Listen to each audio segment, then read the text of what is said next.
Halo sahabatku, selamat datang kembali di channel Kita Bercerita. Kali ini akan menceritakan tentang waktu sedang antri di teller bank, petugas yang biasanya cuek tiba-tiba menyodorkan slip setoran bertuliskan, "Jangan keluar dari gedung, duduklah dulu di sini." Tepat 10 menit kemudian aku merinding lihat suami dan mertua datang ingin menguras rekeningku. Sebelum ceritanya dimulai, silahkan tulis di kolom komentar, dari kota mana saja kalian berasal. Jangan lupa tekan like dan subscribe, agar channel ini bisa berkembang, dan bisa memberikan cerita yang lebih menarik lagi. Pagi itu, hawa dingin dari pendingin ruangan di dalam kantor cabang bank pemerintah ini sama sekali tidak mampu mengusir rasa penat yang menggelayuti pundakku. Namaku Tika. Seperti wanita pada umumnya yang telah mengarungi bahtera rumah tangga selama 3 tahun, hari-hariku dipenuhi dengan rutinitas yang menguras energi. Namun, akhir-akhir ini, ada beban lain yang jauh lebih berat dari sekadar urusan dapur dan sumur. Beban itu bernama ketidakpercayaan. Sebuah perasaan tidak nyaman yang perlahan mulai tumbuh di dalam rumahku sendiri. Aku berdiri di barisan antrean teller, memandangi nomor antrean di tanganku yang masih menyisakan beberapa angka lagi. Di sekelilingku, orang-orang sibuk dengan gawai mereka. Sementara aku lebih memilih memperhatikan langkah kaki para nasabah yang keluar masuk melalui pintu kaca besar di depan. Bank cukup ramai hari ini. Suara riuh rendah mesin penghitung uang dan gumam percakapan tipis menjadi latar belakang yang monoton. Aku melirik tas ransel kecilku, memastikan buku tabungan atas namaku sendiri aman di dalam sana. Tabungan itu adalah hasil keringatku dari usaha catering kecil-kecilan yang kujalani dengan susah payah. Uang yang sengaja kusisihkan untuk masa depan, atau mungkin untuk hari-hari darurat yang tidak pernah kuinginkan. Nomor antrean A45, silakan menuju teller 3. Suara merdu dari mesin penanda antrean membuyarkan lamunanku. Aku mengembuskan napas perlahan, melangkah maju menuju meja teller nomor 3. Di sana duduk seorang petugas wanita bernama Mbak Sekar. Bagi nasabah setia di cabang ini, sosok Mbak Sekar dikenal sebagai petugas yang sangat kaku, cuek, dan jarang sekali mengumbar senyum. Wajahnya selalu datar. Gerakannya efisien namun dingin, seolah-olah dia hanyalah sebuah robot yang diprogram untuk menghitung angka. Aku sudah sering dilayani olehnya, jadi aku tidak mengharapkan sambutan yang ramah. "Selamat pagi, ada yang bisa dibantu?" Tanyanya dengan nada suara yang datar tanpa ekspresi. Matanya bahkan tidak langsung menatapku, melainkan fokus pada layar komputer di hadapannya. "Pagi, Mbak. Saya mau melakukan cetak rekening koran dan pengecekan saldo berkala." Jawabku sopan sambil menyodorkan buku tabungan beserta kartu identitasku melalui celah kaca pembatas. Mbak Sekar menerima dokumen tersebut dengan gerakan tangannya yang cekatan. Jari-jarinya mulai menari di atas papan ketik komputer. Suara ketukan tombol terdengar berirama di antara kami. Aku berdiri dengan tenang, menunggu proses yang biasanya memakan waktu tidak lebih dari 5 menit ini selesai. Namun, setelah beberapa saat, aku menyadari ada yang berbeda. Ketukan jarinya tiba-tiba berhenti. Matanya yang semula menatap layar komputer kini sedikit melebar. Ia sempat melirik ke arahku selama 1 detik, sebuah tatapan yang belum pernah kulihat sebelumnya, penuh tekanan dan seperti sedang menyembunyikan sesuatu. Ia kemudian meraih selembar slip setoran kosong berwarna putih yang berada di dekatnya. Dengan menggunakan pulpen hitam, ia menuliskan sesuatu di sana. Gerakannya sengaja dibuat seolah-olah sedang mencatat nomor referensi atau kode bank yang biasa dilakukan petugas. Setelah selesai, ia melipat slip setoran itu menjadi 2 bagian, lalu menyelipkannya di antara lembaran buku tabunganku yang dikembalikan kepadaku. "Ini dokumennya, Ibu Tika. Semuanya sudah selesai diproses," kata Mbak Sekar. Suaranya terdengar sedikit lebih berat dari biasanya. Dan kali ini matanya menatap lurus ke dalam mataku dengan tatapan yang sangat tajam, seolah memberi isyarat yang amat kuat. Aku sempat mengernyitkan dahi, merasa bingung dengan sikapnya yang tidak biasa.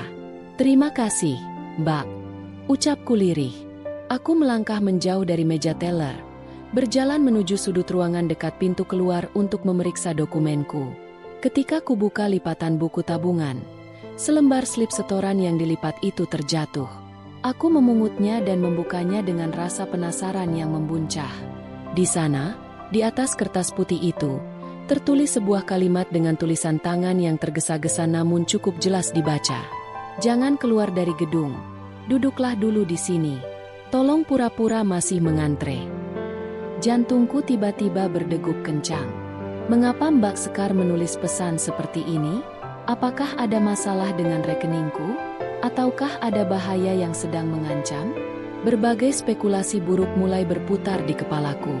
Namun, melihat ekspresi serius Mbak Sekar dari kejauhan yang kini sudah kembali melayani nasabah lain dengan wajah cueknya, aku memutuskan untuk menuruti nasihat tersebut. Aku berjalan menuju deretan kursi tunggu yang berada di area tengah gedung, memilih posisi yang agak tersembunyi namun tetap bisa melihat ke arah pintu masuk dan meja petugas. Aku duduk dengan perasaan yang tidak menentu. Setiap detik yang berlalu terasa begitu lambat dan menyiksa. Aku melirik jam tangan digital yang melingkar di pergelangan tanganku. Waktu terus berjalan. 1 menit, 2 menit, hingga akhirnya tepat 10 menit berlalu sejak aku menerima pesan misterius itu. Tiba-tiba, udara di sekitarku seolah mendadak dingin. Bulu kuduku berdiri meremang ketika mendengar suara denting pintu kaca bank yang terbuka lebar. Dari arah pintu masuk, muncul 2 sosok yang sangat tidak asing dalam hidupku. Langkah kaki mereka tampak tergesa-gesa, dengan raut wajah yang dipenuhi ketegangan dan ambisi. Itu adalah Mas Rendra, suamiku, dan ibu mertuaku. Mereka berdua berjalan berdampingan tanpa menyadari keberadaanku yang duduk di sudut area tunggu. Di tangan Mas Rendra, terlihat ia memegang sebuah map jepit plastik berwarna biru, sementara ibu mertuaku sibuk berbicara setengah berbisik dengan nada yang penuh penekanan kepada anaknya. Hatiku mencelos. Seketika rasa dingin menjalar dari ujung kaki hingga ke kepala. Mengapa mereka ada di sini? Mengapa mereka membawa dokumen-dokumen itu? Dan yang paling membuatku merinding adalah ekspresi wajah mereka yang tampak begitu bertekad untuk melakukan sesuatu yang besar. Sesuatu yang melibatkan nama dan seluruh sisa tabungan hidupku. Aku refleks menarik napas dalam-dalam, mencoba menguasai gemetar yang tiba-tiba menyerang kedua lututku. Bagai digerakkan oleh insting bertahan hidup, aku segera menggeser posisi dudukku ke balik sebuah pilar beton besar yang dilapisi wallpaper coklat tua. Di dekatku, sebuah tanaman hias dalam pot besar cukup sukses menyamarkan keberadaanku. Dari sela-sela daun hijau itulah, aku mengunci pandanganku pada 2 orang yang paling kuhormati di dalam rumah, namun kini terasa seperti orang asing yang amat menakutkan. Mas Rendra tampak mengenakan kemeja rapi yang biasa ia pakai untuk menghadiri pertemuan penting. Namun, ketegangan di wajahnya tidak bisa disembunyikan. Ia berulang kali membasahi bibirnya yang kering, sementara matanya bergerak gelisah menyapu seisi ruangan bank. Di sebelahnya, ibu mertuaku berjalan dengan dagu terangkat, memancarkan aura dominasi yang selama ini selalu berhasil membuatku menciut di rumah. Tangan sepuhnya mencengkeram lengan Mas Rendra, seolah sedang memberikan kekuatan sekaligus tekanan agar putranya tidak mundur dari rencana mereka. Kamu pastikan semua berkasnya sudah lengkap. Rendra, jangan sampai pihak bank curiga. Samar-samar aku mendengar bisikan ibu mertua saat mereka berjalan melewati koridor tengah, hanya berjarak beberapa meter dari tempat persembunyianku. Suaranya yang serak dan penuh penekanan itu membuat dadaku terasa sesak. Sudah, Bu. Surat kuasa, KTP Tika yang asli, dan buku tabungan duplikat yang kita urus kemarin semua ada di sini. Jawab Mas Rendra setengah berbisik, sambil menepuk map jepit plastik biru yang didekapnya erat. Mendengar kalimat itu, duniaku rasanya runtuh seketika. Air mata kegetiran mendesak ingin keluar. Namun sekuat tenaga ku tahan. Surat kuasa? Seingatku, aku tidak pernah menandatangani surat kuasa apapun untuk penarikan dana. KTP asli? Aku baru menyadari mengapa pagi ini aku sempat kebingungan mencari kartu identitasku di dalam dompet. Sebelum akhirnya mengira aku menyimpannya di laci meja rias. Ternyata, suamiku sendiri yang telah mengambilnya secara diam-diam. Lebih parah lagi, mereka menyebut tentang buku tabungan duplikat. Otakku berputar cepat, menyusun kepingan demi kepingan teka-teki yang selama ini membuatku bingung. Beberapa hari lalu, Mas Rendra sangat gigih meminta data pribadiku dengan alasan untuk mendaftarkan asuransi keluarga. Ternyata, Semua itu adalah kedok untuk memalsukan dokumenku demi menguasai seluruh aset yang kukumpulkan dengan memeras keringat. Mereka berdua tidak menuju ke barisan antrean teller, melainkan langsung melangkah ke arah meja customer service yang berada di sisi kanan ruangan. Disinilah letak kecerdikan taktik Mbak Sekar. Jika tadi aku langsung keluar dari bank, aku pasti akan berpapasan langsung dengan mereka di pintu masuk, atau mereka akan mendapati bahwa rekeningku baru saja diakses. Dengan memintaku tetap tinggal dan berpura-pura mengantre, Mbak Sekar telah menyelamatkanku dari konfrontasi langsung yang tak siap kuhadapi, sekaligus memberiku waktu untuk melihat kebenaran dengan mata kepalaku sendiri. Aku memperhatikan bagaimana Mas Rendra duduk di hadapan seorang petugas customer service pria. Ibu mertua ikut duduk di kursi sebelah, langsung mengambil alih pembicaraan dengan ekspresi wajah yang dibuat sedramatis mungkin. Dari kejauhan, aku bisa melihat ibu mertua menyeka sudut matanya dengan tisu, seolah-olah sedang menceritakan sebuah kemalangan yang amat besar. Petugasnya bilang apa, Bu? Tanyaku dalam hati, meraba-raba situasi dari gerak-gerik mereka. Dari bahasa tubuhnya, ibu mertua tampaknya sedang meyakinkan petugas bahwa aku, pemilik rekening, sedang sakit parah di rumah atau berada di luar kota, sehingga tidak bisa hadir secara fisik untuk mencairkan dana cateringku yang bernilai ratusan juta itu. Mas Rendra kemudian menyerahkan map biru tersebut. Petugas customer service menerima berkas itu dengan kening berkerut, mulai memeriksa lembar demi lembar dokumen palsu yang mereka bawa. Di sudut lain, aku melirik ke arah meja nomor 3. Mbak Sekar rupanya tidak sepenuhnya melepaskan pandangannya dariku. Di antara jeda melayani nasabah, ia memberikan satu anggukan kecil ke arahku. Tatapannya seolah mengatakan, "Tetaplah di sana, biarkan sistem yang bekerja." Aku menyadari bahwa Mbak Sekar pasti telah menyematkan catatan khusus atau memblokir sementara akses penarikan tidak wajar pada sistem komputer bank begitu ia memproses rekeningku tadi. Itulah sebabnya ia tahu ada sesuatu yang tidak beres akan terjadi pada akunku. Rasa merinding di sekujur tubuhku kini perlahan berubah menjadi kobaran kekecewaan yang mendalam. 3 tahun pernikahan yang kukira dibangun di atas fondasi kepercayaan, ternyata runtuh hanya karena silau materi. Aku menarik napas dalam-dalam, menggenggam tas ranselku erat-erat. Aku tidak boleh terus bersembunyi dan menangis di balik pilar ini. Logika dan harga diriku sebagai seorang wanita menuntutku untuk berdiri tegak. Aku harus menyaksikan bagaimana skenario kebohongan yang mereka susun dengan rapi ini akan terbongkar dengan sendirinya di depan hukum dan aturan perbankan yang ketat. Detik demi detik bergulir bagai tetesan air raksa yang berat. Dari balik rimbunan daun tanaman hias, aku menahan napas, menyaksikan setiap gerak-gerik di meja customer service nomor 2. Petugas pria yang melayani suamiku, yang dari papan namanya terbaca bernama Mas Panji, kini tampak memicingkan mata. Ia membolak-balik lembaran surat kuasa yang disodorkan Mas Rendra, lalu membandingkannya dengan kartu KTP-ku yang mereka bawa secara ilegal. Aku tahu betul apa yang sedang terjadi di sistem komputer mereka. Ketika Mbak Sekar mencetak rekening koranku 10 menit yang lalu, ia pasti telah menyadari ada kejanggalan. Mungkin sistem mendeteksi adanya permintaan buku tabungan duplikat yang mencurigakan, atau Mbak Sekar sendiri yang sengaja mengunci akses penarikan tunai berjumlah besar tanpa kehadiran fisikku. Tindakan diam-diam dari petugas teller yang dingin itu kini menjadi benteng pertahanan terakhir bagi seluruh uang hasil jerih payahku. Ibu mertuaku tampak mulai tidak sabar dengan proses yang lambat.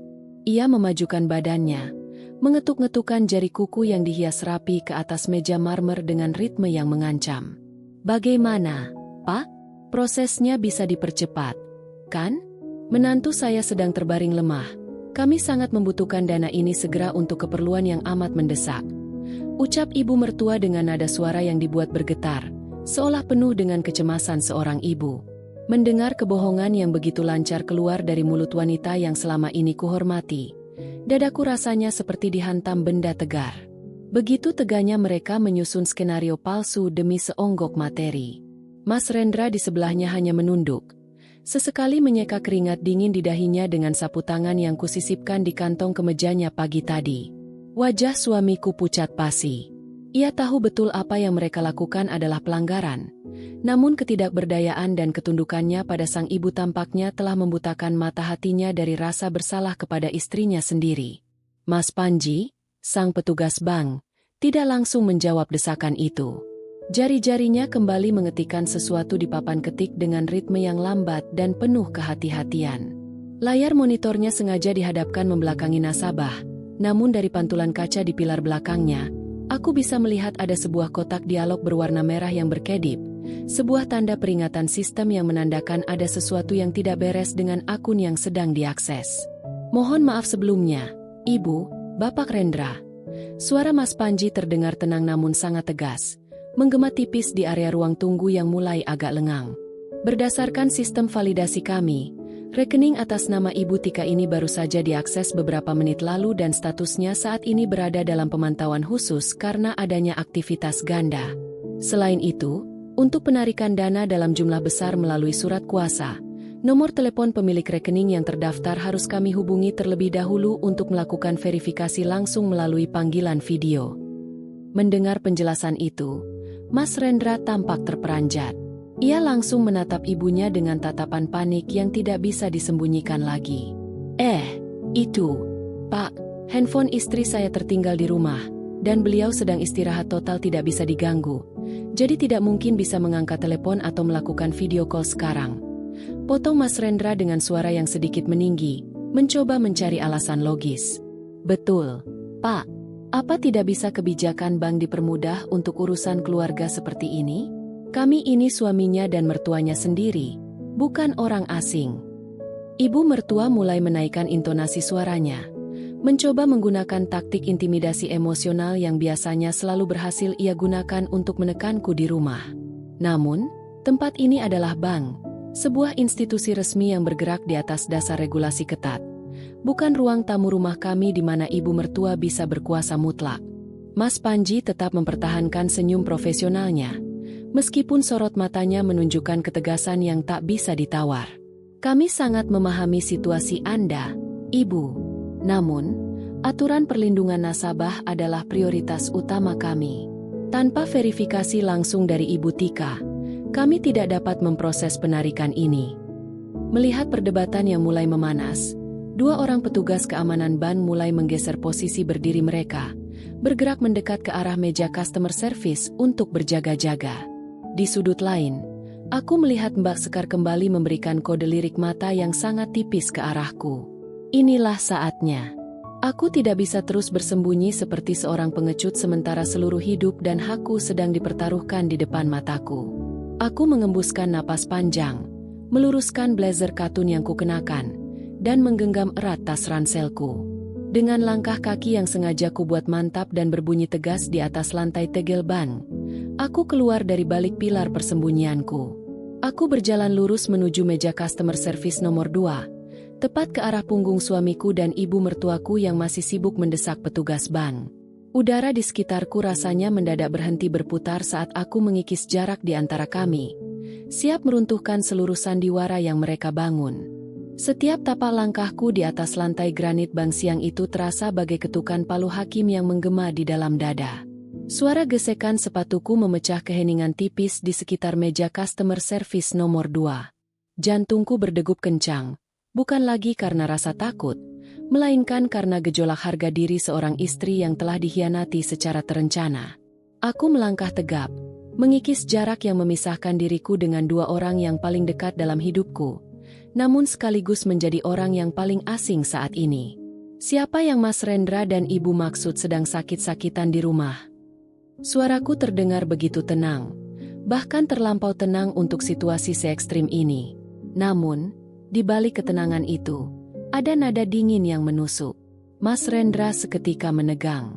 Bahunya yang semula tegap langsung merosot. Ia memutar tubuhnya dengan gerakan patah-patah, seperti sebuah manekin yang dipaksa bergerak.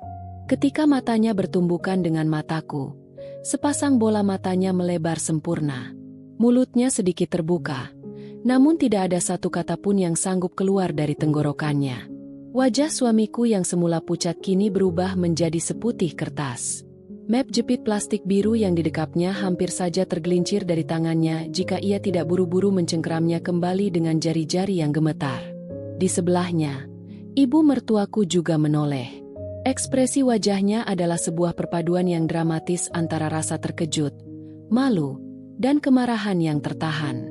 Sesaat, ia kehilangan kata-kata. Topeng keibuan dan kesedihan palsu yang baru saja ia perlihatkan di depan petugas bank luruh begitu saja, digantikan oleh kepanikan yang nyata. "Titika, kamu kenapa bisa ada di sini?" gagap Mas Rendra. Suaranya bergetar hebat. Ia melirik ke arah ibunya, seolah meminta petunjuk tentang bagaimana cara keluar dari jebakan situasi yang mereka ciptakan sendiri. "Aku tidak menjawab pertanyaan suamiku." Pandanganku beralih lurus kepada Mas Panji, petugas customer service yang sejak tadi mempertahankan profesionalismenya. Aku menarik napas dalam-dalam, mencoba menjaga intonasi suaraku agar tetap sopan dan tidak mengganggu kenyamanan nasabah lain di dalam ruangan. "Selamat siang, Mas Panji. Nama saya Tika. Saya adalah pemilik sah dari rekening dan seluruh dana yang sedang dicoba untuk dicairkan oleh suami dan ibu mertua saya ini," kataku sambil meletakkan tas ranselku di lengan kursi yang kosong, lalu mengeluarkan dompet untuk menunjukkan bahwa aku memiliki kendali penuh atas diriku sendiri. "Saya dalam keadaan sehat walafiat, tidak sedang sakit, dan saya tidak pernah memberikan izin atau menandatangani surat kuasa apapun untuk penarikan dana hari ini." Mas Panji tampak mengembuskan napas lega. Ketegangan di wajah petugas bank itu sedikit mencair, berganti dengan anggukan penuh pemahaman. "Baik, Ibu Tika. Terima kasih atas konfirmasinya yang sangat tepat waktu. Sistem kami memang telah mendeteksi adanya aktivitas yang tidak wajar pada akun Anda." Mendengar ucapan petugas bank, ibu mertuaku tampaknya mencoba mengumpulkan kembali sisa-sisa keberaniannya. Ia berdiri dari kursinya, menatapku dengan sorot mata yang tajam, mencoba menggunakan otoritasnya sebagai orang tua untuk mengintimidasi diriku di ruang publik. "Tika, kamu ini apa-apaan? Membuat malu keluarga di depan orang banyak," bisik ibu mertua dengan nada mendesis. Suaranya ditekan sedemikian rupa agar tidak terdengar oleh nasabah di barisan belakang, namun syarat akan ancaman. "Kami ini berniat baik. Uang itu mau kami gunakan untuk investasi keluarga yang jauh lebih menghasilkan daripada hanya kamu diamkan di tabungan cateringmu itu. Rendra ini suamimu. Dia punya hak atas apa yang kamu miliki." Aku menatap ibu mertua lurus-lurus. Jika dulu aku akan langsung menunduk dan meminta maaf setiap kali beliau meninggikan suara, hari ini tidak lagi. Air mata yang sempat menggenang di sudut mataku kini mengering, digantikan oleh keyakinan tekad. Investasi keluarga dengan cara mengambil KTP saya diam-diam, Bu? Dengan cara memalsukan tanda tangan saya di surat kuasa? Dan dengan cara berbohong kepada petugas bank bahwa saya sedang sakit parah? Tanyaku beruntun, dengan volume suara yang tetap terjaga namun penuh dengan penekanan yang mutlak. "Mas Rendra adalah suami saya. Benar. Tapi pernikahan kita dibangun di atas dasar hukum dan agama yang menghormati hak masing-masing, bukan dengan cara menguras hak pasangan secara sembunyi-sembunyi." Mas Rendra bangkit dari duduknya, mencoba meraih pergelangan tanganku. "Tika, tolong, kita bicarakan ini di rumah ya? Jangan di sini. Mas bisa jelaskan semuanya, ini hanya salah paham," bisiknya memohon. Matanya bergerak gelisah melirik ke arah dua petugas keamanan bank yang kini sudah berdiri tegap hanya berjarak 2 meter di belakang mereka. Aku perlahan menarik tanganku dari jangkauannya, menolak sentuhan yang kini terasa asing itu. "Tidak ada yang perlu dijelaskan lagi di rumah, Mas. Semuanya sudah sangat jelas di sini, di bawah lampu ruangan bank ini, dan di depan hukum yang berlaku." Suasana di sekitar meja customer service nomor 2 mendadak berubah menjadi sangat pekat oleh ketegangan. Penolakanku yang terang-terangan untuk pulang bersama Mas Rendra seolah menjadi tamparan keras yang meruntuhkan sisa-sisa harga diri mereka di ruang publik. Dua petugas keamanan bank yang sejak tadi mengawasi, kini melangkah maju 2 langkah, menempatkan diri mereka dalam posisi siap siaga tepat di belakang suamiku dan ibu mertua. Kehadiran fisik para petugas berseragam itu memberikan tekanan psikologis yang nyata. Mas Rendra menurunkan tangannya yang sempat menggantung di udara. Matanya menatapku dengan tatapan memelas, sejenis tatapan yang biasanya ia gunakan setiap kali ia melakukan kesalahan kecil di rumah dan memintaku untuk memakluminya. Namun, ini bukan masalah lupa mematikan lampu kamar atau terlambat menjemputku dari pasar. Ini adalah upaya penggelapan terencana atas seluruh aset masa depanku. "Tika, Mas mohon jangan emosi dulu, bisik Mas Rendra. Suaranya terdengar parau dan bergetar. Kita bisa selesaikan ini baik-baik. Mas tidak ada niat jahat. Mas hanya... Ibu bilang ini untuk kebaikan kita bersama. Aku tersenyum tipis. Sebuah senyuman getir yang lahir dari rasa kecewa yang teramat dalam. Kebaikan kita bersama, Mas? Atau kebaikan yang dipaksakan untuk menuruti ambisi yang salah? Tanyaku dengan suara yang bergetar namun tetap terkendali. Jika ini untuk kebaikan bersama, mengapa harus ada kebohongan? Mengapa dokumen saya harus diambil tanpa izin? Kebersamaan macam apa yang dibangun di atas fondasi penipuan? Ibu mertuaku, yang tampaknya tidak tahan melihat putranya terpojok, kembali melangkah maju.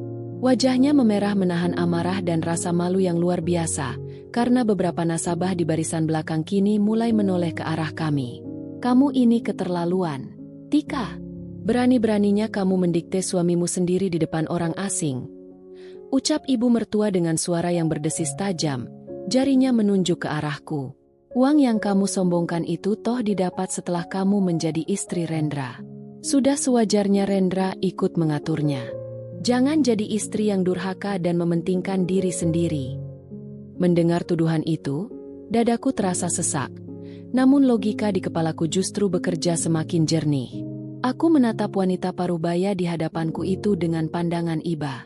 Ibu, uang di dalam rekening ini adalah hasil keringat saya sendiri. Dari modal awal yang saya kumpulkan sebelum saya menikah dengan Mas Rendra. Saya bangun usaha catering itu dari nol. Terjaga sampai sepertiga malam untuk memasak. Sementara putra ibu bahkan tidak pernah mau tahu berapa banyak luka bakar di tangan saya demi pesanan pelanggan. Menjadi seorang istri tidak berarti saya menyerahkan seluruh hak hidup dan kemandirian saya untuk dimanipulasi.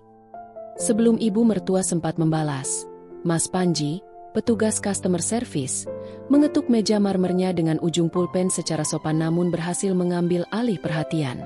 Mohon maaf, Bapak, Ibu, potong Mas Panji dengan nada suara yang sangat profesional dan berwibawa.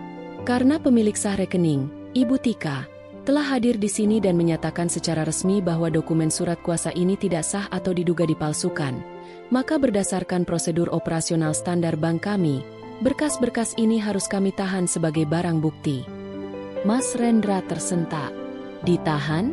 Tapi Pak, itu KTP asli istri saya. Benar. Bapak Rendra, KTP asli ini akan kami kembalikan langsung kepada Ibu Tika selaku pemiliknya. Namun, surat kuasa dan buku tabungan duplikat yang Bapak bawa akan kami amankan untuk keperluan investigasi internal. Jelas Mas Panji dengan tegas. Jari-jarinya dengan cekatan menarik map jepit plastik biru itu ke sisi mejanya, menjauhkannya dari jangkauan tangan suamiku. Perlu kami sampaikan juga bahwa tindakan memalsukan dokumen perbankan dan memberikan keterangan palsu memiliki konsekuensi hukum yang sangat serius. Kata, konsekuensi hukum, seketika meruntuhkan seluruh keberanian ibu mertua. Semburat kepanikan yang sangat nyata kini menghiasi wajah tuanya. Ia menatap map biru yang sudah berpindah tangan itu, lalu menatap suamiku dengan pandangan panik. Mereka baru menyadari bahwa permainan ini sudah melangkah terlalu jauh dari sekadar drama domestik rumah tangga. Mereka kini berada di ambang pelanggaran hukum pidana. Aku berdiri tegak, menerima kembali kartu KTP asliku yang disodorkan oleh Mas Panji dengan tangan yang stabil. Aku merasakan sebuah kebebasan yang aneh di dalam hatiku. Perlindungan yang diberikan oleh sistem bank ini, yang berawal dari selembar kertas catatan kecil dari Mbak Sekar, telah membukakan mataku seutuhnya tentang siapa sesungguhnya orang-orang yang selama ini kusebut sebagai keluarga. Aku melirik sekilas ke arah meja teller nomor 3. Di balik kaca pembatas, Mbak Sekar tampak sedang berbicara dengan seorang pria berjas rapi, yang kuyakin adalah kepala cabang bank ini. Pandangan sang manajer tertuju ke arah meja kami, memberikan sinyal bahwa pihak manajemen bank telah memantau situasi ini dengan sangat serius. Keluar dari bank ini nanti, jalanku tidak akan pernah sama lagi. Namun aku tahu, aku melangkah di atas kebenaran. Kata, konsekuensi hukum, yang diucapkan oleh Mas Panji seolah menjadi sebuah genta yang berdentang keras, memecah keangkuhan yang selama ini menyelimuti figur ibu mertuaku. Semburat warna merah kemarahan di wajahnya kini berganti dengan kepucatan yang nyata. Sudut-sudut bibirnya yang tadi kaku penuh perintah, kini tampak sedikit bergetar. Ia melirik ke arah kanan dan kiri, menyadari bahwa beberapa sepasang mata nasabah lain dan petugas keamanan kini tertuju sepenuhnya pada interaksi kami. Hukum. Sebentar, Pak. Ini pasti ada salah paham yang dibesar-besarkan. Ibu mertua berusaha merendahkan nada suaranya, mencoba tersenyum meskipun senyuman itu terlihat sangat dipaksakan dan canggung. Ia beralih menatapku dengan pandangan yang kini beralih memohon.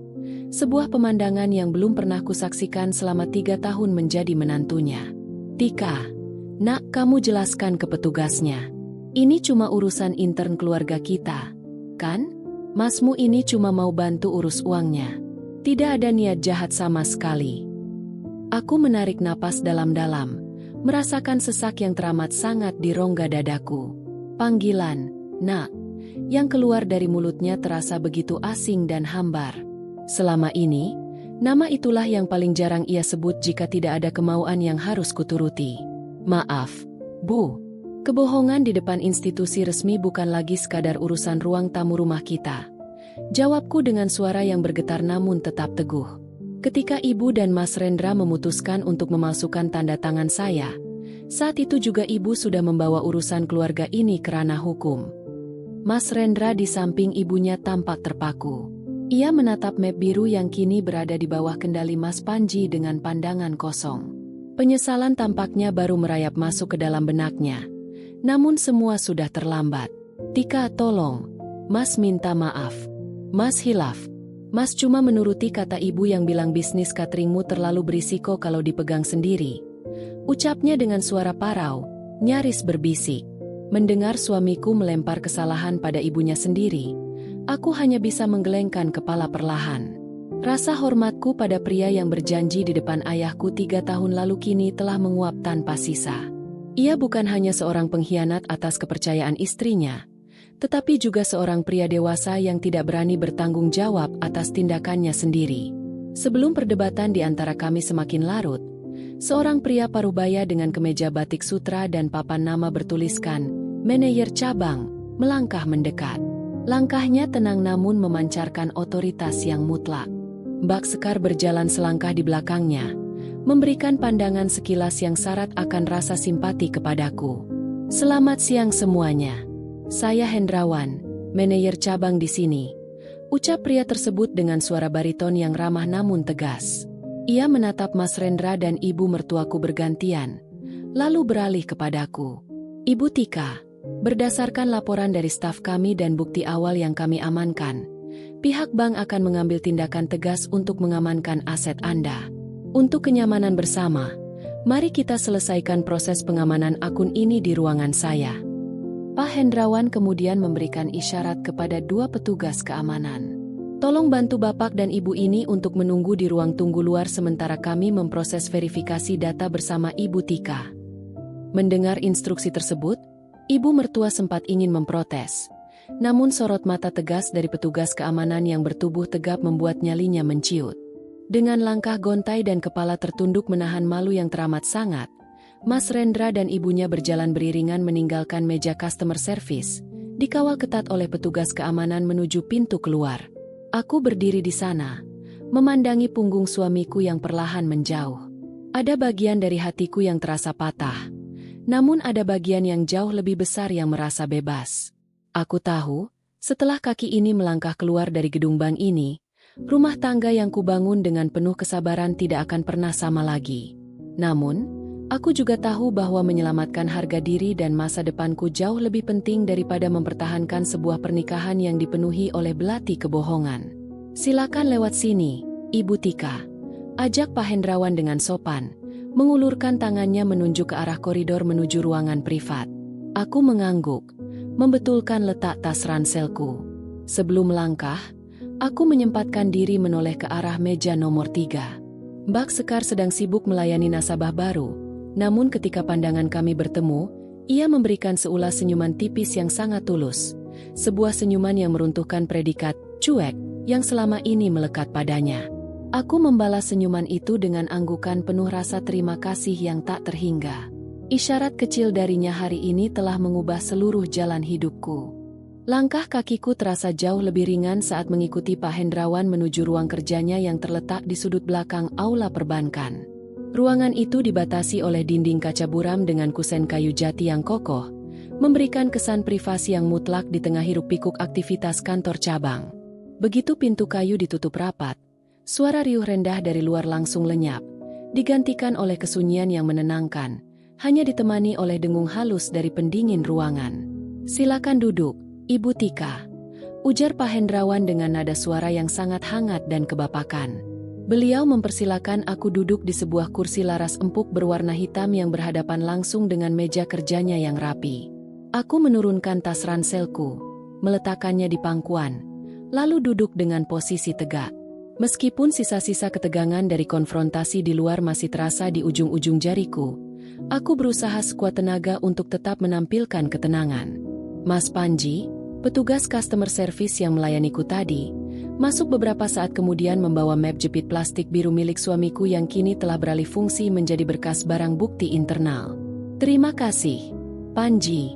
Kamu bisa kembali ke meja depan," ucap Pak Hendrawan.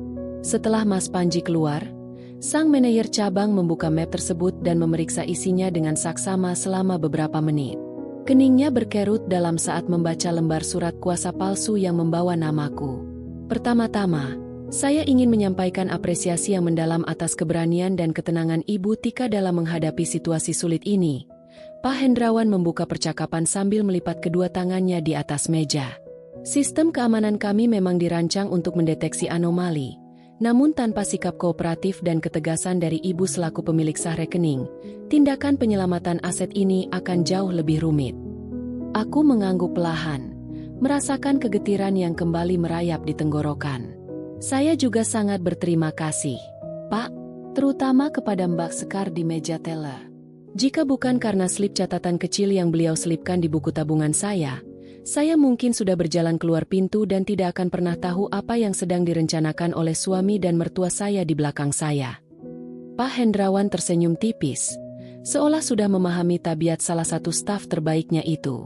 "Sdri, Sekar memang salah satu petugas kami yang paling jeli. Ia menyadari ada permintaan pembuatan buku tabungan duplikat atas nama Ibu yang diajukan kemarin dengan alasan buku lama hilang. Begitu Ibu datang hari ini membawa buku tabungan asli yang diklaim hilang tersebut, Sekar langsung tahu ada indikasi penipuan identitas yang sedang berjalan. Ia segera memberitahu sistem internal kami untuk mengunci akun Ibu dari penarikan luar." Mendengar penjelasan itu, aku hanya bisa mengelus dada. Jadi, Mas Rendra bahkan sudah melangkah sejauh itu sejak kemarin. Ia berbohong pada bank dengan mengatakan buku tabunganku hilang demi mendapatkan duplikatnya. Segala bentuk kasih sayang, perhatiannya yang berlebihan dalam beberapa hari terakhir, hingga kecupan di keningku sebelum aku berangkat pagi ini, ternyata hanyalah bagian dari sebuah skenario besar untuk membuatku lengah. Lalu, apa langkah selanjutnya yang harus saya lakukan untuk memastikan keamanan uang saya, Pak? Tanyaku, mencoba mengalihkan fokus dari rasa sakit hati yang sia-sia menuju langkah perlindungan yang konkret. Pak Hendrawan menarik selembar formulir baru dari laci mejanya. "Langkah paling aman saat ini adalah kita akan menutup rekening lama ini secara total, Ibu Tika. Seluruh saldo di dalamnya akan kami pindahkan ke nomor rekening baru yang sama sekali tidak diketahui oleh pihak luar, termasuk keluarga Ibu. Kami juga akan memperbarui seluruh data akses, mulai dari nomor PIN kartu ATM yang baru, kata sandi layanan mobile banking, hingga mengubah pertanyaan keamanan cadangan menggunakan data yang hanya diketahui oleh Ibu sendiri." Beliau menyodorkan pulpen hitam berlogo bank kepadaku. "Silakan Ibu tanda tangani formulir permohonan penutupan dan pembukaan rekening baru ini. Untuk berkas palsu yang dibawa oleh suami Ibu, kami akan menyimpannya di brankas arsip legal kami. Jika di kemudian hari Ibu memutuskan untuk membawa masalah pemalsuan dokumen ini ke ranah hukum pidana, pihak bank siap memberikan salinan berkas ini beserta rekaman kamera pengawas, CCTV, hari ini sebagai bukti otentik di kepolisian." Aku menerima pulpen itu. Jemariku sempat bergetar selama 1 detik saat ujung pena menyentuh kertas putih di hadapanku. Menandatangani berkas ini berarti aku secara resmi memutus satu akses besar yang selama ini menghubungkan duniaku dengan dunia Mas Rendra. Ini adalah pernyataan sikap bahwa aku tidak lagi bisa dikendalikan oleh pernikahan yang tidak sehat ini. Dengan satu tarikan napas yang mantap, aku membubuhkan tanda tanganku di atas materai. Goresan tinta hitam itu terasa seperti garis pembatas yang tegas antara masa laluku yang penuh kepasrahan dan masa depanku yang harus kuperjuangkan dengan kemandirian. Proses administrasi di dalam ruangan Pak Hendrawan berlangsung dengan sangat teliti.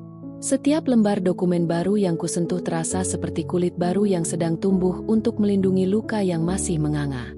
Aku mengganti semua akses digitalku, memasukkan kombinasi angka yang tidak ada hubungannya dengan tanggal lahirku, tanggal pernikahan, apalagi angka keberuntungan Mas Rendra. Aku memilih angka-angka yang asing, angka-angka yang hanya bermakna bagi diriku sendiri dan kemandirianku. Setelah hampir 1 jam, Pak Hendrawan menyerahkan sebuah amplop tertutup berisi kartu ATM baru dan buku tabungan dengan sampul yang masih kaku. Semuanya sudah aman. Ibu Tika, rekening lama sudah dinonaktifkan secara permanen. Jika ada upaya akses dari pihak manapun menggunakan data lama, sistem akan langsung memberikan notifikasi kepada tim keamanan kami dan juga ke ponsel ibu. Terima kasih banyak, Pak Hendrawan. Saya tidak tahu bagaimana nasib tabungan saya tanpa bantuan Bapak dan tim. Ucapku tulus sambil menjabat tangannya. Itu sudah menjadi kewajiban kami, Ibu. Kami menghargai nasabah yang berdaulat atas haknya sendiri. Jawabnya dengan anggukan hormat. Aku melangkah keluar dari ruangan manajer dengan perasaan yang campur aduk. Ketika aku kembali melewati area utama perbankan, suasana sudah jauh lebih sepi karena jam operasional hampir berakhir. Aku melirik ke arah meja teller nomor 3, namun kursi Mbak Sekar sudah kosong. Mungkin dia sedang beristirahat atau berada di ruang belakang. Ada rasa kecewa kecil karena aku belum sempat mengucapkan terima kasih secara lebih pribadi. Namun aku tahu, tindakan profesionalnya hari ini sudah lebih dari sekadar kata-kata. Namun, begitu aku mendekati pintu kaca besar yang menuju ke area parkir, jantungku kembali berdegup kencang. Melalui beningnya kaca, aku bisa melihat bayangan 2 orang yang masih berdiri di dekat pilar teras gedung. Mas Rendra dan ibu mertuaku ternyata belum pulang. Mereka berdiri di sana, tampak sedang berselisih paham. Mas Rendra terlihat mondar-mandir dengan gelisah, sementara ibu mertua duduk di bangku taman beton dengan wajah yang tertekuk dalam. Aku berhenti sejenak, menggenggam erat tali tas ranselku. Ada dorongan untuk keluar melalui pintu belakang. Namun logika sehatku menolak. Aku tidak melakukan kesalahan apapun. Mengapa aku harus bersembunyi di gedung yang seharusnya melindungiku? Pikirku tajam. Aku memperbaiki posisi berdiriku, mengangkat dagu, dan mendorong pintu kaca itu dengan tangan yang mantap. Begitu pintu terbuka dan bunyi denting sensor terdengar, Mas Rendra langsung menoleh. Ia bergegas menghampiriku sebelum aku sempat menuruni anak tangga pertama. "Tika, akhirnya kamu keluar," serunya dengan nada yang mencoba terdengar manis. Namun aku bisa menangkap getaran kepanikan di dalamnya. "Mas nungguin kamu dari tadi. Ayo, kita pulang. Kita bicarakan ini baik-baik di mobil. Ibu juga sudah capek nungguin. Jangan buat orang tua makin susah, ya." Aku berhenti melangkah, menjaga jarak sekitar 2 meter darinya. Aku bisa mencium aroma parfum yang biasa ia pakai. Namun kini aroma itu hanya memicu rasa mual di perutku. "Mas, aku akan pulang, tapi tidak bersamamu. Aku akan naik taksi." "Tika, jangan seperti ini," potong ibu mertua yang kini sudah berdiri dan mendekat. Wajahnya tidak lagi segarang di dalam bank tadi, tapi tatapannya masih menyimpan sisa-sisa manipulasi. "Kamu itu istri Rendra. Masalah uang bisa kita bicarakan di rumah. Tidak perlu sampai membawa-bawa petugas bank atau ancaman hukum segala. Kita ini keluarga. Tika, apa kata tetangga kalau lihat kamu pulang sendiri sementara suamimu ada di sini?" "Keluarga tidak mencuri dari satu sama lain, Bu," jawabku tenang namun telak. "Dan keluarga tidak bersekongkol untuk memalsukan identitas anggota keluarganya sendiri. Jika ibu mengkhawatirkan apa kata tetangga, seharusnya ibu memikirkan itu sebelum mengajak Mas Rendra melakukan perbuatan yang memalukan ini." Mas Rendra mencoba meraih lenganku lagi, tapi aku segera menghindar. "Mas, jangan paksa aku. Aku sudah menutup rekening itu dan membuka yang baru. Semua akses sudah aku amankan. Jadi, rencana kalian untuk menggunakan uang itu tanpa izinku sudah berakhir di sini. Wajah Mas Rendra berubah seketika.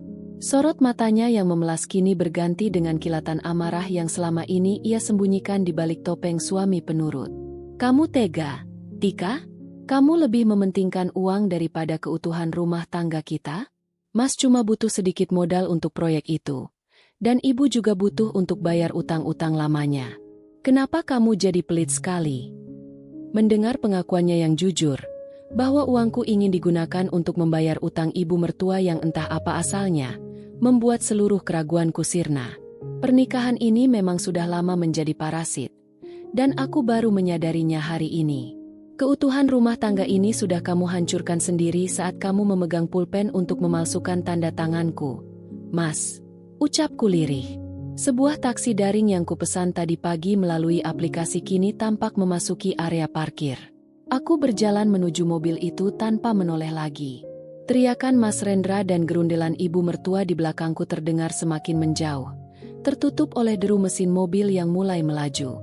Di dalam taksi, aku menyandarkan kepala ke sandaran kursi, memejamkan mata, dan untuk pertama kalinya setelah sekian lama, aku merasa benar-benar bisa bernapas lega. Perjalanan ini baru dimulai, dan aku tahu, hari-hari ke depan tidak akan mudah, namun setidaknya, aku memegang kendali atas hidupku sendiri. Pemandangan kota di luar jendela taksi bergerak lambat, tersamar oleh rintik hujan tipis yang mulai membasahi kaca mobil. Suara sapuan wiper yang berirama monoton menjadi satu-satunya latar belakang yang menemaniku di tengah keheningan kabin. Sopir taksi, seorang pria parubaya yang tampaknya cukup peka dengan raut wajahku yang tegang, memilih untuk tidak membuka obrolan dan hanya menyetel siaran radio dengan volume sangat rendah. Aku menyandarkan dahi ke kaca mobil yang terasa dingin. Sentuhan dingin itu sedikit banyak membantu meredakan sensasi panas yang membakar kepalaku sejak konfrontasi di teras bank tadi. Di dalam dekapanku, tas ransel kecil ini terasa begitu berharga.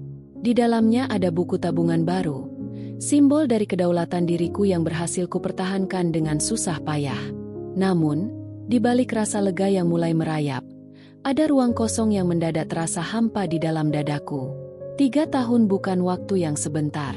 Aku mengingat kembali masa-masa awal pernikahan kami, saat Mas Rendra masih menjadi pria yang manis, yang berjanji akan selalu melindungiku dan mendukung usaha cateringku. Aku teringat bagaimana aku tersenyum bangga setiap kali berhasil menyisihkan keuntungan beberapa ratus ribu rupiah ke dalam rekening yang tadi baru saja kuhancurkan penutupnya. Bagaimana mungkin seseorang yang tidur di sebelahku setiap malam bisa berubah menjadi sedingin itu? Bisikku dalam hati, menatap nanar pada aspal basah yang dilewati mobil. Jawaban dari pertanyaan itu sebenarnya sudah ada di depan mataku sejak lama. Hanya saja aku selalu memilih untuk menutup mata demi kata, bakti, dan keutuhan rumah tangga. Intervensi ibu mertua yang terlampau jauh, ketidakmampuan Mas Rendra untuk berdiri di atas kakinya sendiri sebagai seorang kepala keluarga, dan kecenderungan mereka untuk menganggap materi milikku sebagai milik bersama yang bisa mereka ambil kapan saja tanpa permisi. Hari ini, perbuatan mereka di bank telah memaksa topeng-topeng itu terbuka sepenuhnya. Ponsel di dalam saku blazerku bergetar tanpa henti. Aku mengeluarkannya dan menatap layarnya. Nama Mas Rendra berkedip berulang kali, disusul oleh rentetan pesan singkat yang masuk bergelombang. Aku tidak berniat memblokirnya sekarang. Aku ingin membiarkan pesan-pesan itu masuk sebagai rekaman tertulis dari sikapnya. Tika, angkat teleponnya. Mas, mohon kita bicarakan ini di rumah. Mas tahu masalah. Tapi kamu tidak perlu mempermalukan Mas dan Ibu sampai seperti itu. Tolong pulang, Tika. Tika, jangan egois. Ibu sampai syok di mobil sekarang. Kamu harus minta maaf pada Ibu. Aku mengunci kembali layar ponselku tanpa membalas satu patah kata pun. Permintaan maaf yang tulus tidak akan dibarengi dengan tuduhan bahwa aku egois. Apalagi tuntutan agar aku meminta maaf kepada orang yang baru saja mencoba menguras hakku. Kejelasan itu membuat hatiku semakin mantap. Aku tidak akan pulang ke rumah kontrakan kami hari ini. Berada di bawah atap yang sama dengan mereka saat ini hanya akan memicu intimidasi emosional yang tidak sehat bagi mentalku. Kita sudah sampai di alamatnya, Mbak. Suara sopir taksi memecah lamunanku. Aku menatap keluar. Mobil telah berhenti di depan sebuah rumah minimalis dengan pagar besi hitam yang tertutup rapat. Itu adalah rumah Mbak Ambar, kakak kandung perempuan satu-satunya yang kumiliki. Setelah ibu dan ayah wafat, Mbak Ambar adalah tempatku bersandar. Aku sengaja memilih ke sini karena aku tahu, di rumah ini aku akan mendapatkan perlindungan dan penilaian yang objektif tanpa dihakimi. Aku membayar ongkos taksi, lalu melangkah turun sambil melindungi tas ranselku dari rintik hujan. Begitu aku membuka pagar kecil dan berjalan menuju teras, pintu rumah utama langsung terbuka. Mbak Ambar berdiri di sana dengan wajah cemas.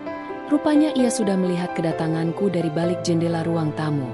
"Tika, ya ampun, kamu pucat sekali. Ada apa?"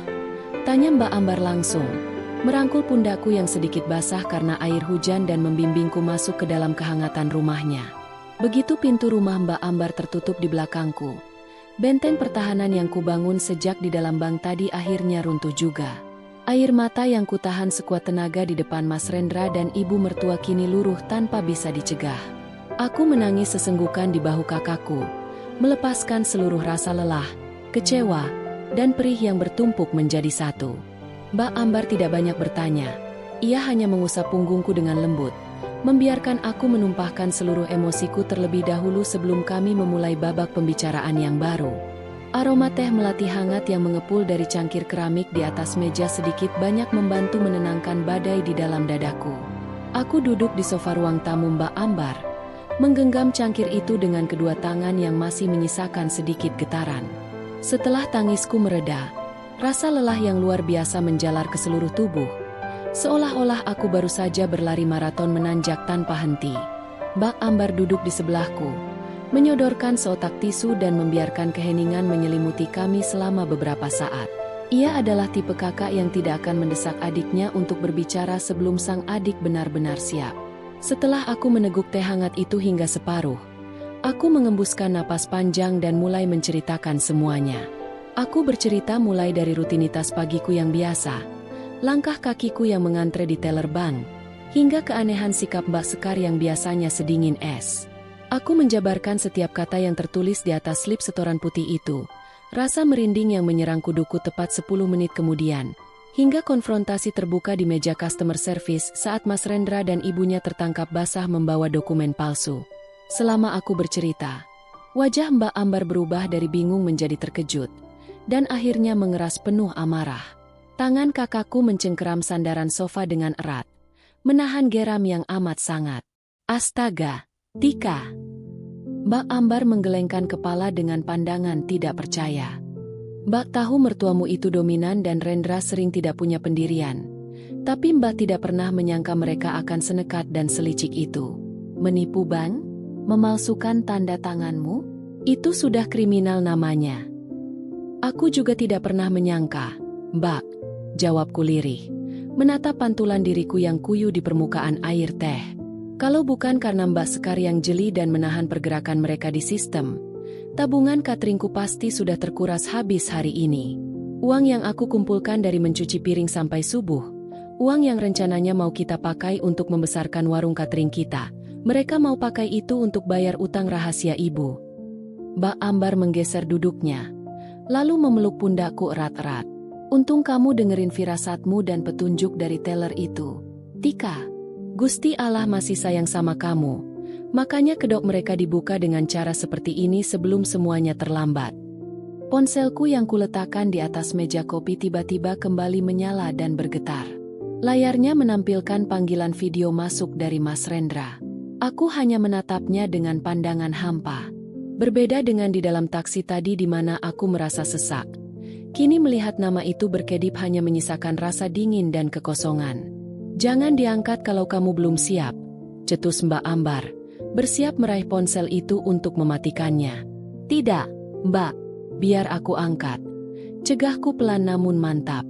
Aku meraih ponsel tersebut, lalu menggeser tombol hijau untuk menerima panggilan. Aku sengaja mengaktifkan pengeras suara agar Mbak Ambar bisa ikut mendengar dan menjadi saksi dari interaksi kami. Layar ponsel segera menampilkan wajah Mas Rendra. Ia tampaknya sudah berada di dalam rumah kontrakan kami. Latar belakang dinding ruang tamu yang kukenal betul terlihat di layar.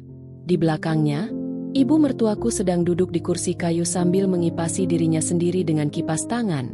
Wajahnya masih ditekuk masam. "Tika, akhirnya kamu angkat." Suara Mas Rendra terdengar sangat mendesak. Ada perpaduan antara rasa lega dan kejengkelan yang ditahan. "Kamu di mana sekarang? Kenapa tidak pulang ke rumah? Mas sama ibu pusing nyariin kamu kemana-mana." "Kamu ke rumah Ambar, ya?" Aku menatap wajah suamiku di layar dengan ekspresi datar. "Ya, aku di rumah Mbak Ambar. Dan aku tidak akan pulang ke rumah malam ini, Mas." "Tika, jangan kekanak-kanakan," potong ibu mertua dari belakang.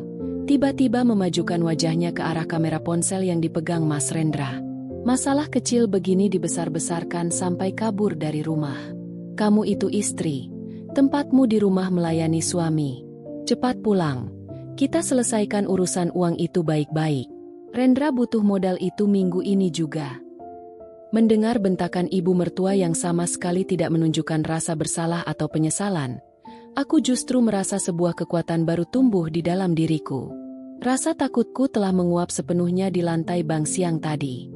"Ibu, Mas Rendra," kataku dengan suara yang sangat tenang, jernih, dan penuh penekanan. "Urusan uang di bank tadi sudah selesai. Rekening itu sudah ditutup, dan seluruh berkas pemalsuan yang kalian buat sekarang sudah ditahan oleh pihak manajemen bank sebagai barang bukti internal. Jadi, berhentilah membahas tentang modal atau utang, karena 1 rupiah pun dari uangku tidak akan pernah menyentuh tangan kalian lagi." Mas Rendra tampak terenyak di depan kamera. Mulutnya terbuka. Wajahnya kembali diliputi oleh kepanikan yang sama seperti saat aku memergokinya di depan meja customer service. Kebenaran yang kuucapkan dengan tegas itu meruntuhkan sisa-sisa harapan mereka untuk memanipulasiku kembali. Keheningan yang mencekam menyusul kalimat tegas yang baru saja kulontarkan melalui panggilan video itu. Di layar ponsel, aku bisa melihat bagaimana raut wajah Mas Rendra berubah dari kepanikan menjadi sebuah kemarahan yang tertahan, sementara ibu mertua tampak terpaku dengan mulut sedikit terbuka. Mereka mungkin mengira bahwa setelah aku meninggalkan gedung bank, aku akan melunak karena rasa takut akan status istri durhaka yang terus-menerus mereka dengungkan. Namun, mereka salah besar. "Tika, kamu sadar tidak apa yang kamu katakan?" Suara Mas Rendra akhirnya keluar, kini dengan nada yang lebih rendah namun syarat akan ancaman. "Kamu menuduh suami dan mertuamu sendiri melakukan pemalsuan? Kamu ingin menghancurkan nama baik kita di depan orang bank? Apa kamu sudah tidak punya rasa hormat lagi pada pernikahan kita?" Aku menyandarkan punggungku ke sofa, merasakan genggaman tangan Mbak Ambar yang menguat di jemariku. "Mas, yang menghancurkan nama baik keluarga bukan aku, tapi tindakan kalian. Aku hanya membela hakku. Pernikahan kita seharusnya menjadi tempat yang paling aman bagiku, bukan tempat di mana aku harus tidur dengan satu mata terbuka karena takut dokumen pribadiku dicuri oleh suamiku sendiri." Ibu mertua tiba-tiba merebut ponsel dari tangan Mas Rendra. Wajahnya kini memenuhi layar. Kerutan di dahinya tampak semakin dalam karena amarah. "Cukup, Tika. Jangan sok suci. Uang catering itu kamu dapatkan saat kamu sudah menjadi bagian dari keluarga ini. Di keluarga kami, tidak ada yang namanya uangku atau uangmu.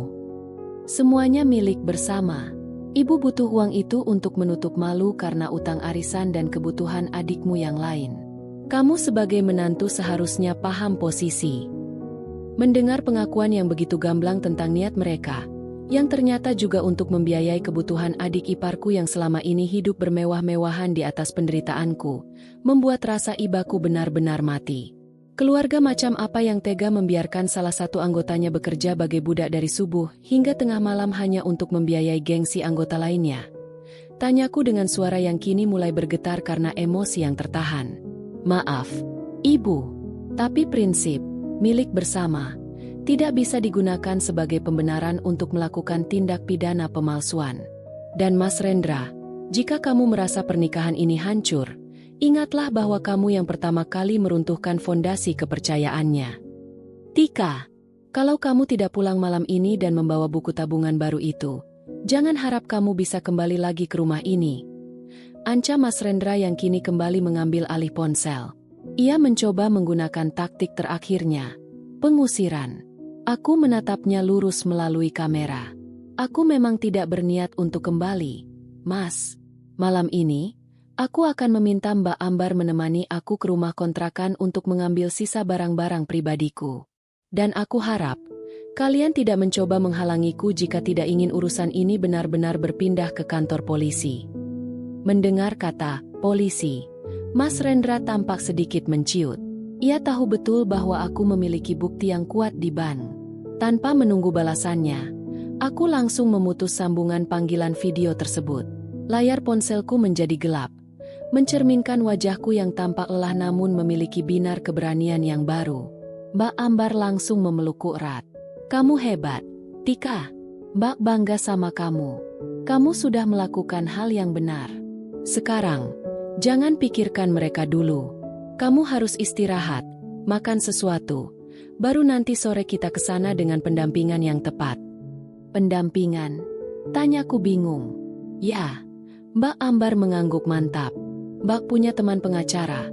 Dan kita juga akan meminta bantuan Pak RT setempat untuk mendampingi saat kamu mengambil barang. Kita tidak tahu apa yang bisa dilakukan orang yang sedang kalap karena hartanya gagal didapat. Aku menarik napas panjang. Benar kata Mbak Ambar, ini bukan lagi sekadar pertengkaran suami istri biasa. Ini adalah proses pemisahan diri dari lingkungan yang toksik dan berbahaya. Aku melirik ke arah tas ranselku yang masih tergeletak di meja. Di dalamnya, buku tabungan baru itu terasa seperti jangkar yang menjagaku agar tetap tegak di tengah badai. Sore itu, hujan mulai mereda, menyisakan bau tanah yang basah dan udara yang terasa lebih bersih.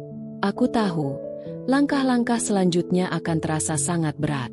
Proses perceraian, pembagian harta, dan stigma masyarakat mungkin akan menghantuiku dalam beberapa bulan ke depan. Namun, saat aku berdiri dan berjalan menuju dapur Mbak Ambar untuk membasuh muka, aku merasa seolah beban seberat 1 ton telah diangkat dari bahuku. Aku adalah Tika, seorang wanita yang kini sadar bahwa mencintai orang lain tidak boleh dilakukan dengan cara menghancurkan diri sendiri. Sore berganti malam, dan seperti yang direncanakan bersama Mbak Ambar, proses pengambilan barang-barang pribadiku di rumah kontrakan berjalan dengan kawalan penuh. Kehadiran Pak RT dan seorang rekan hukum Mbak Ambar membuat Mas Rendra maupun ibu mertua tidak berkutik. Mereka hanya bisa berdiri terpaku di ambang pintu, menyaksikan satu persatu koperku diangkat keluar. Tidak ada lagi teriakan atau makian. Yang tersisa hanyalah tatapan kosong penuh penyesalan dari suamiku yang terlambat menyadari bahwa ia baru saja kehilangan seorang wanita yang tulus mencintainya. 3 bulan berlalu sejak hari yang menegangkan di dalam bank itu. Waktu ternyata menjadi obat yang paling mujarab untuk menyembuhkan luka, meskipun bekasnya akan selalu ada. Proses persidangan berjalan dengan lancar, didukung oleh bukti-bukti otentik pemalsuan dokumen yang diberikan secara kooperatif oleh pihak bank. Hari ini, selembar akta resmi telah berada di tanganku, menandakan bahwa secara hukum aku telah kembali menjadi wanita yang merdeka.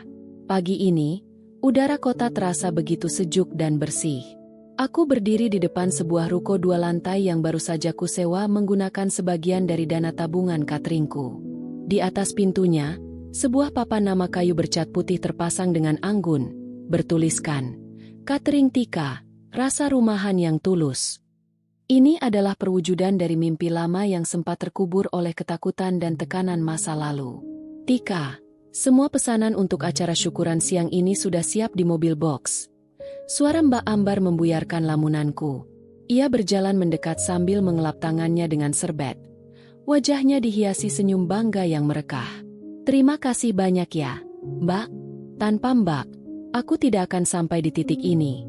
Ucapku tulus, memeluk pundak kakakku erat. Ini semua karena kerja kerasmu sendiri, Tika. Mbak cuma membukakan jalan. Bisik Mbak Ambar lembut. Sebelum kami berangkat menuju lokasi acara, sebuah mobil sedan hitam berhenti di depan ruko kami. Pintu kemudi terbuka, dan seorang wanita dengan seragam kerja yang sangat rapi melangkah turun. Aku sempat mengernyitkan dahi, mencoba mengenali sosok tersebut sebelum akhirnya mataku melebar sempurna. Itu adalah Mbak Sekar. Petugas teller bank yang dulu ku kenal sangat cuek dan dingin itu, kini berjalan menghampiriku tanpa sekat kaca pembatas. Di tangannya, ia membawa sebuah buket bunga matahari yang besar dan cerah.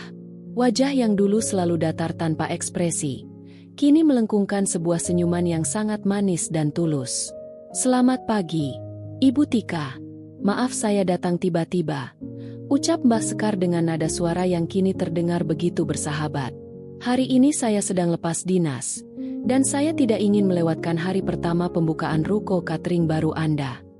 Aku menerima buket bunga itu dengan perasaan haru yang membuncah di dalam dada. Air mata bahagia merebak di sudut mataku. "Mbak Sekar, ya ampun. Terima kasih banyak. Saya bahkan belum sempat membalas kebaikan Mbak hari itu." Mbak Sekar menggelengkan kepala perlahan. Sorot matanya tampak berkaca-kaca menatap penampilanku yang kini jauh lebih segar, cerah, dan penuh rasa percaya diri. "Anda tidak perlu membalas apapun, Ibu Tika," ucap Mbak Sekar dengan suara yang sedikit bergetar karena haru. "Melihat Anda berdiri tegak di sini, tersenyum lebar, dan berdaulat penuh atas hidup Anda sendiri, itu adalah balasan terbaik bagi saya. Hari itu, saya hanya menjalankan tugas saya untuk melindungi nasabah. Namun melihat keberanian Anda hari ini, justru Andalah yang menginspirasi saya sebagai sesama wanita." Kami berdua berpelukan erat di depan ruko baru itu, disaksikan oleh langit pagi yang cerah dan Mbak Ambar yang ikut menyeka air mata harunya di belakang kami. Slip setoran putih berisi tulisan tergesa-gesa 3 bulan lalu kini telah menjelma menjadi sebuah kunci yang membukakan pintu kebahagiaan sejatiku. Aku, Tika, telah melewati badai rumah tangga yang kelam, dan kini aku siap menyambut fajar baru yang sepenuhnya berada di dalam genggamanku.